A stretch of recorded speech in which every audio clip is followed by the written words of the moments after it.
boa noite. O Câmara Debate de hoje fala sobre exploração do trabalho infantil. Atualmente vivem no Brasil cerca de 60 milhões de crianças e adolescentes. O programa de hoje debate as principais dificuldades e de que maneira podemos enfrentar esses problemas e garantir que essa parcela da população esteja protegida. Aqui com a gente, o Procurador do Trabalho, Eduardo Varandas Araruna. O Câmara Debate está no ar.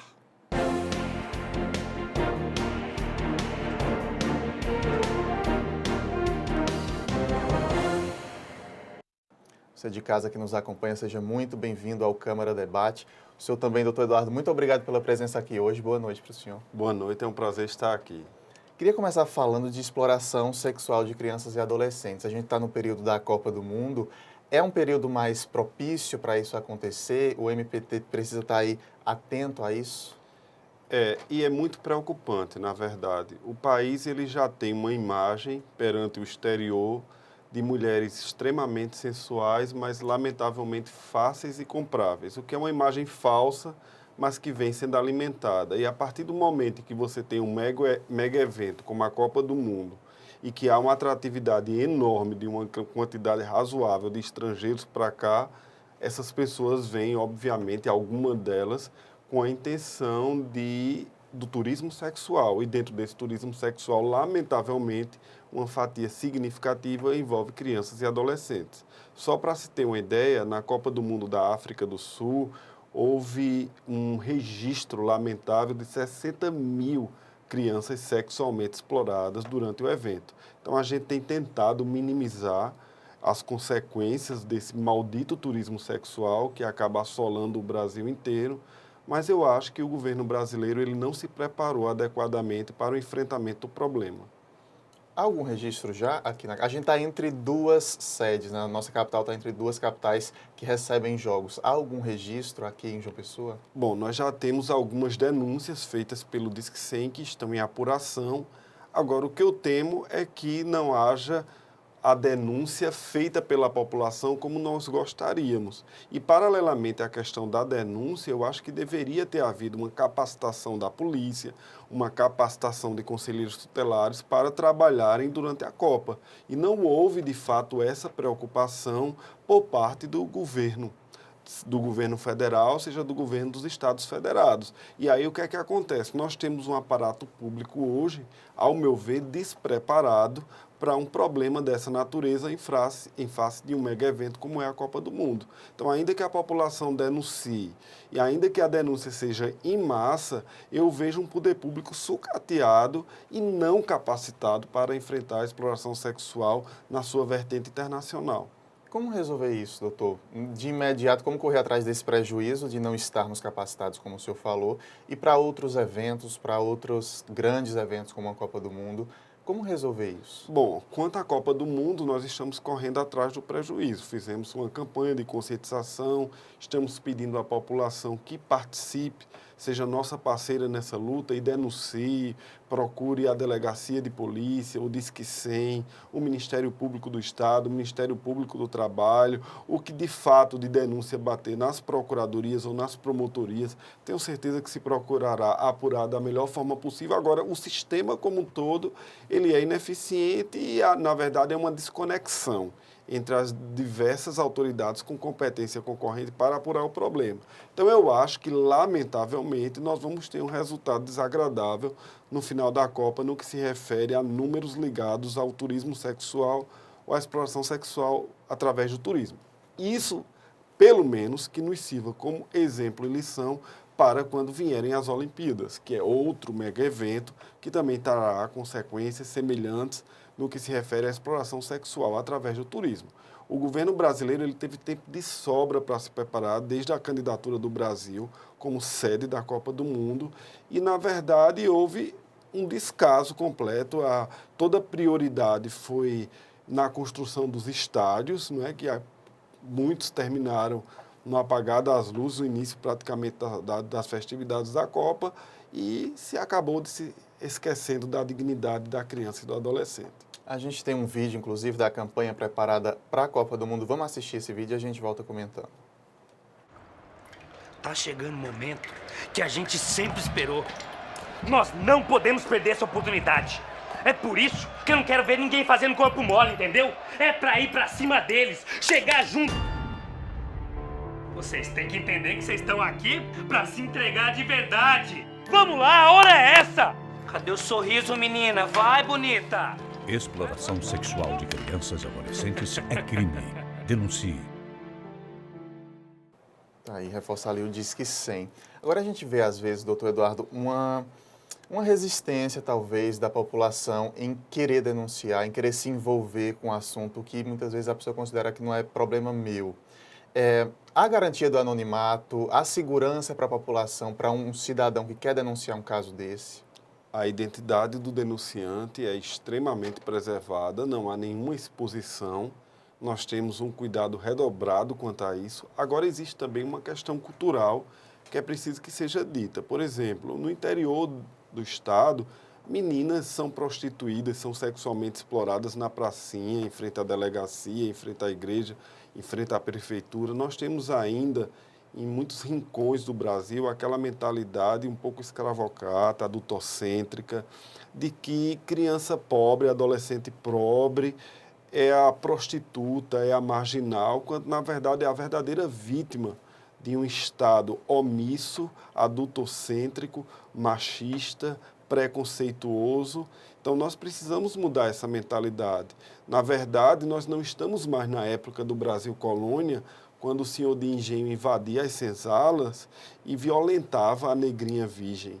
Acho que a época deveria ser outra, e essa mentalidade, ainda que um formato um pouco alterado, mas ela permanece em muita gente que vê a menina explorada sexualmente como uma prostituta, como sinônimo de marginal. Então, isso precisa ser mudado, as pessoas precisam entender que a exploração sexual de crianças e adolescentes é um crime hoje hediondo, gravíssimo e que precisa ser denunciado. A Constituição diz que é dever da sociedade, da família e do Estado proteger a criança. Então, a gente conta com a participação de todos nessa luta. O senhor falou aí em crime hediondo, isso foi recente, né? Acho que mês passado a presidente Dilma tornou a exploração sexual de crianças e adolescentes crime hediondo. Isso vem somar, o senhor acredita, nessa luta? Depende. Somará se a sociedade, de fato, tornar a lei eficaz. Nós temos inúmeras leis que não são eficazes. O próprio Estatuto da Criança e do Adolescente ainda não está sendo vivenciado na sua íntegra. Tanto que nós encontramos crianças trabalhando no narcotráfico, nós encontramos crianças abandonadas nas ruas, nós encontramos conselhos tutelares que não funcionam. Então, se a sociedade não cobrar do poder público uma postura austera e prioritária, como aliás manda a Constituição, nada vai mudar. É preciso que haja a denúncia, é preciso que haja a postura do Ministério Público de provocar o Poder Judiciário e a condenação. Se isso não acontecer, nós teremos só um nomezinho, crime hediondo, nada mais. Um dos problemas do Brasil, que eu até nem falei, mas é importante que seja ressaltado, é a impunidade. Não é? Nós temos um tempo desse atrás, até provocou muitos protestos, o Superior Tribunal de Justiça absolveu uma personalidade aí do esporte, que comprou sexo com adolescente de 14 anos, um crime, agora crime hediondo, e, na verdade, o argumento do ministro relator foi de que, como a menina não era mais virgem, então ela já estava corrompida, ela aceitou a situação e não tinha que se falar em crime. Ora, esse é o tipo de mentalidade que nós não queremos ter no povo brasileiro, e veio do próprio poder público. Então, a gente precisa também de uma mudança de mentalidade, um movimento de contracultura.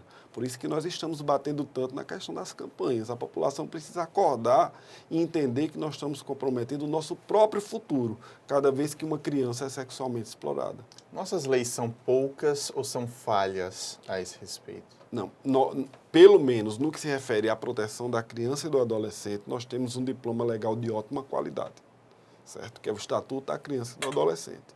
Agora, o problema do Brasil não é a ausência de leis. O problema do Brasil é que as leis elas se tornam alegóricas. Elas se tornam, na verdade, um mero texto sem nenhuma vivência. E aí o que é que acontece? Letra morta. Esse é o problema do país. Então, se o Estatuto da Criança e do Adolescente, ou até vou mais além, se a nossa Constituição Federal fosse cumprida da forma como está lá, nós teríamos um país de primeiríssimo mundo. O problema é que, no Brasil, as próprias autoridades públicas fazem pouco caso da lei. Se elas se dão ao deleite de fazer pouco caso da lei, imagine a população que não é do setor público. Então, na verdade, há um descaso no que se refere.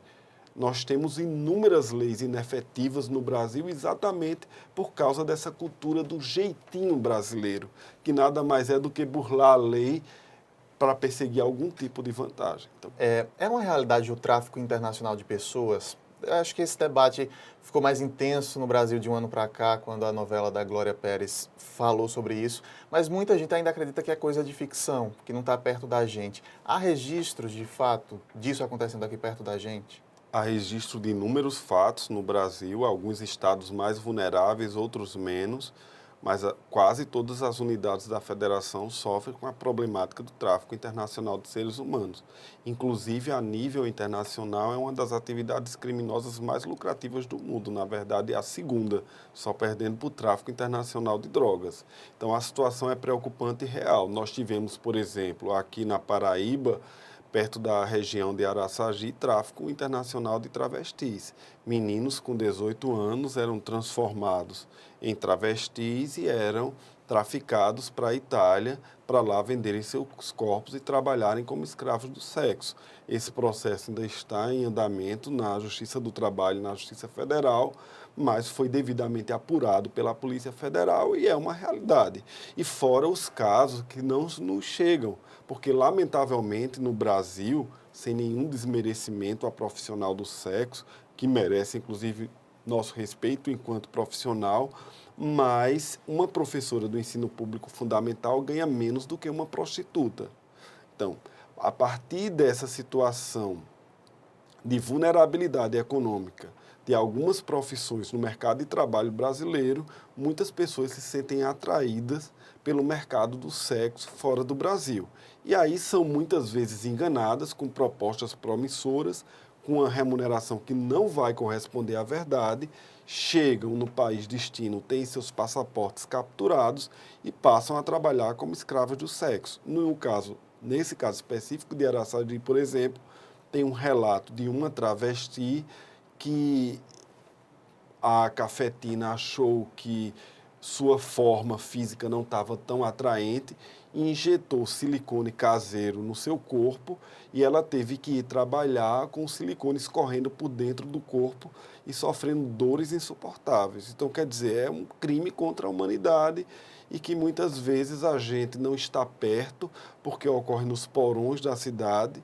Um dia desse eu estava conversando com uma jornalista e aqueles profissionais do sexo que ficam à beira-mar estavam sendo assediados por uma pessoa que estava prometendo exatamente uma viagem para o exterior, uma cirurgia plástica para tornar o corpo mais atraente. Quer dizer, eu acho que o poder público também precisa se despir de preconceitos e investigar a fundo essas questões. Eu acho que nós estamos muito ligados ainda àqueles delitos tradicionais, como o homicídio, e se esquecendo de alguns delitos que vêm com a modernidade, como o tráfico internacional de seres humanos, tão graves quanto os delitos tradicionais e, às vezes, em bem maior quantidade.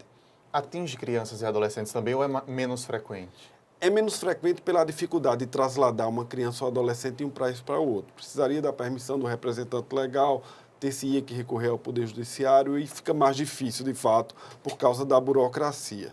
Mas acontece com adultos e é uma situação gravíssima.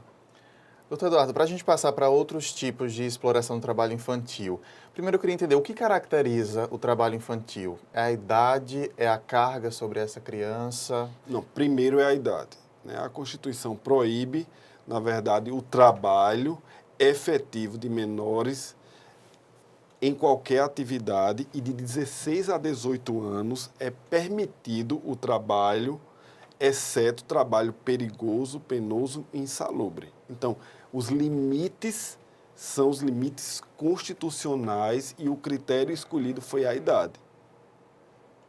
O senhor falou em idade aí, seria o que se chama de menor aprendiz, o que é permitido? É o que é permitido, mas após os 14 anos. Após os 14. Isso. Abaixo de 16 só pode na condição de aprendiz. De 14 a 16 pode só como aprendiz, que não é considerado trabalho, mas uma aprendizagem. Portanto, abaixo de 16 não pode nenhuma forma de trabalho. De 16 a 18 anos é possível o trabalho, exceto o trabalho noturno, perigoso, insalubre ou incompatível com a formação do adolescente. E acima de 18 anos, a pessoa tem plena capacidade laboral. Eu vou exemplificar aqui, doutor, a gente escuta muito, eu acho, quando a gente fala desse assunto, mães e pais que dizem que precisam levar o filho pequeno, a criança, para a feira ou para o roçado, para alguma situação, alegando que não tem com que a criança ficar e que ela estaria exposta a mais riscos se ficassem sozinha ou com um vizinho. A gente tem esse pensamento, eu acredito, ainda na nossa sociedade. Como é que faz para encarar se aquilo está sendo uma exploração daquela criança por ela estar acompanhando a mãe na feira, por ela estar acompanhando o pai no roçado? Olha, o ambiente laboral, em tese, é impróprio para uma criança, principalmente na zona rural, porque ela fica exposta à incidência dos raios ultravioletas e uma série de riscos, portanto, não é compatível. O trabalho se dá quando a criança ela faz alguma atividade dentro do trabalho. Se ela ajuda a mãe na feira, ela está trabalhando, isso vai de encontro à Constituição Federal. Já está ilegal. Já está ilegal. Se vai com o pai no roçado e vai fazer alguma prática rural, agrícola, seja lá o que for, também vai estar trabalhando. É preciso, na verdade, se eliminar aquela mentalidade que eu chamo de apologia da miséria. O que é isso? Se diz muito nos meios sociais assim, é melhor estar trabalhando do que estar roubando.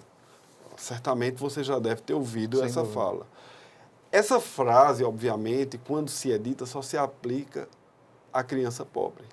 Para a criança de classe média, nós temos escola, nós temos lazer, nós temos tempo por dever de casa, nós temos atividade extraclasse, ou seja, todas as atividades necessárias à formação de um ser humano na infância e na adolescência. Para a criança pobre, então, só tem o trabalho lesivo.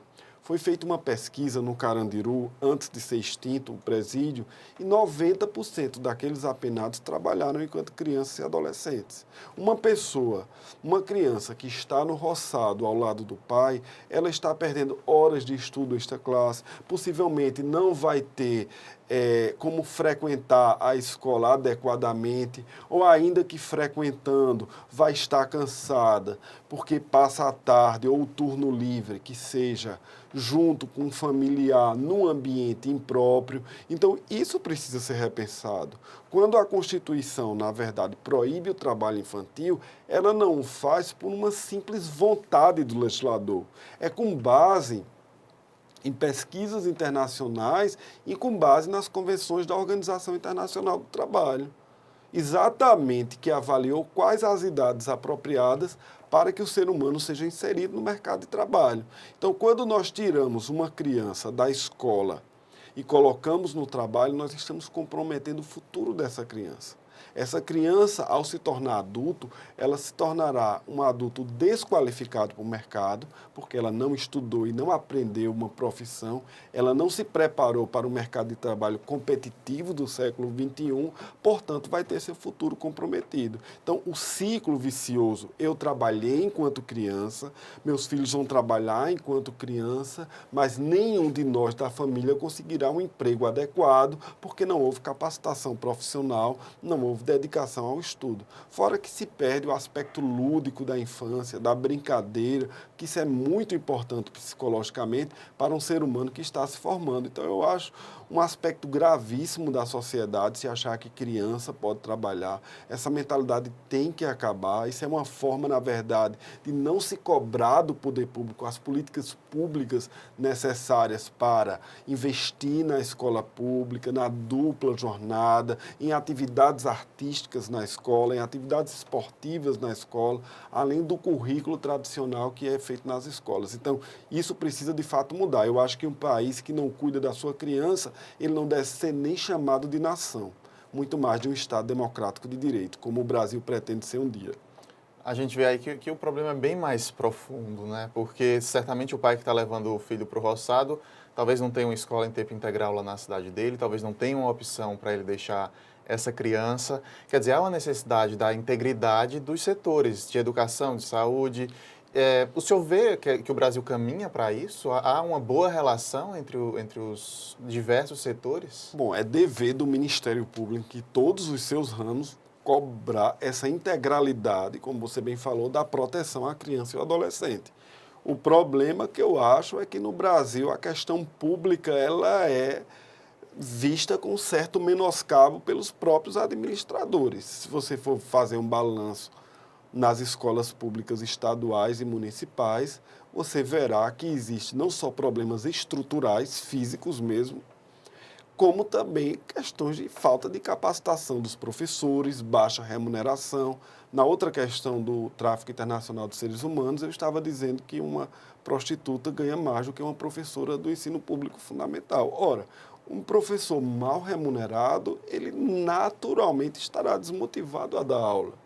Ele não terá sequer condição de comprar o material para sua atualização didático-pedagógica.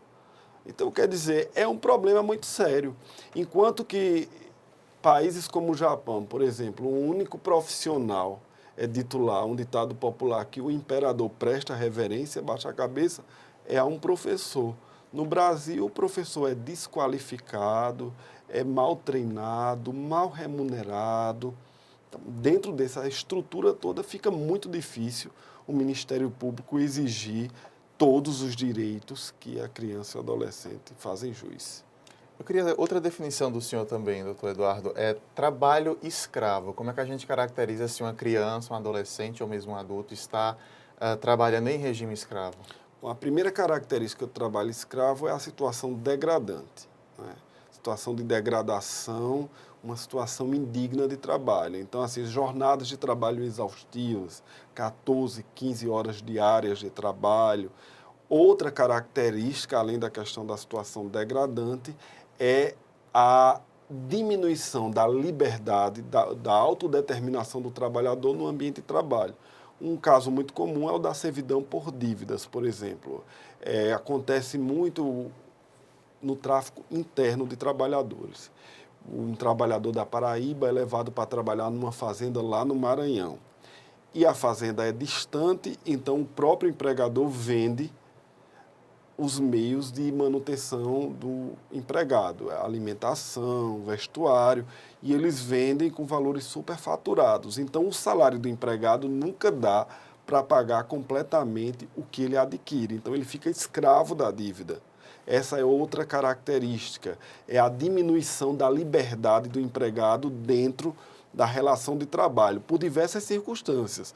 Não necessariamente como na época do Brasil colônia, a escravidão tradicional, onde havia correntes, havia penalidades físicas, mas muitas vezes outros meios que cesseiam total ou parcialmente a liberdade do empregado no âmbito da relação de trabalho. Ele não pode sair da fazenda porque não tem meios, não tem transporte, ele está confinado, ele está em alojamento precário, a alimentação é imprópria para o consumo. Nós já pegamos casos de trabalhadores com lepra, trabalhando, bebendo água imunda em açudes, passando fome. Então, toda essa conjuntura de desrespeito à dignidade do ser humano, as jornadas exaustivas, a situação degradante, a servidão por dívida é que caracterizam o trabalho escravo moderno. Há registros próximos de nós, aqui na Paraíba mesmo, e como é que se age com essas pessoas que estão fazendo isso com outros seres humanos? Bom, a Paraíba não é exatamente um estado escravocrata. Nós temos pontos,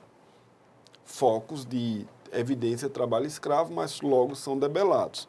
Mas isso não é porque o poder público aqui seja eficiente. É porque o trabalho escravo, ele normalmente acontece em estados economicamente mais desenvolvidos. Seja no agrobusiness, como por exemplo Goiás, em grandes fazendas no Pará, ou, por exemplo, São Paulo, capital, o trabalho escravo de peruanos e bolivianos nas fábricas de confecções, inclusive para grandes marcas internacionais. Então, como a Paraíba não é um estado economicamente pelo menos não se encontra no ápice do desenvolvimento a nível de Brasil, nós somos mais exportadores de escravos, ou seja, muitos trabalhadores aqui são aliciados para trabalharem como escravos em fazendas na região centro-oeste, na região norte do país. E a gente tem entrado em contato com outras procuradorias regionais do trabalho, desses estados receptores, já que nós somos emissores, para que eventualmente, antes mesmo de configurar o regime de escravidão, assim que o trabalhador chega, eles já sejam resgatados e retornados ao estado de origem. A gente está quase precisando encerrar, doutor Eduardo. Queria que o senhor reforçasse a importância da população se envolver nessa luta e os meios que a população pode colaborar. Olha, eu acho que não existe Estado sem povo. Então, tudo que nós fazemos é para a população, em benefício da população. Se ela própria não exercer os seus direitos, não exercer a sua cidadania, não adianta Ministério Público, não adianta Câmara de Vereadores, não adianta Poder Executivo, não adianta nada. Então, eu gostaria de pedir aos cidadãos que, de fato, denunciassem. E, mais do que isso, que passassem a ser parceiros, que fiscalizassem o promotor que não denuncia, o procurador que não denuncia, o juiz que não julga, o policial que não investiga.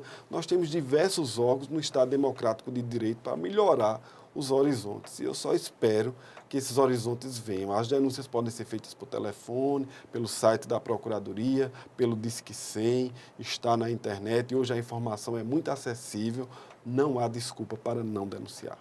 Ok, doutor Eduardo, muito obrigado pela presença aqui. Hoje estamos sempre de portas abertas aqui para o senhor. Nós que agradecemos, conte conosco sempre. Obrigado. O Câmara Debate de hoje termina aqui. E com esta edição, nós damos uma pausa no nosso programa ao vivo durante todo o recesso parlamentar. Neste período, estaremos preparando as novidades para o retorno da programação inédita. E você assiste ao que melhor passou na tela da TV Câmara durante os últimos meses. Muito obrigado pela companhia, uma ótima noite para você e até a volta.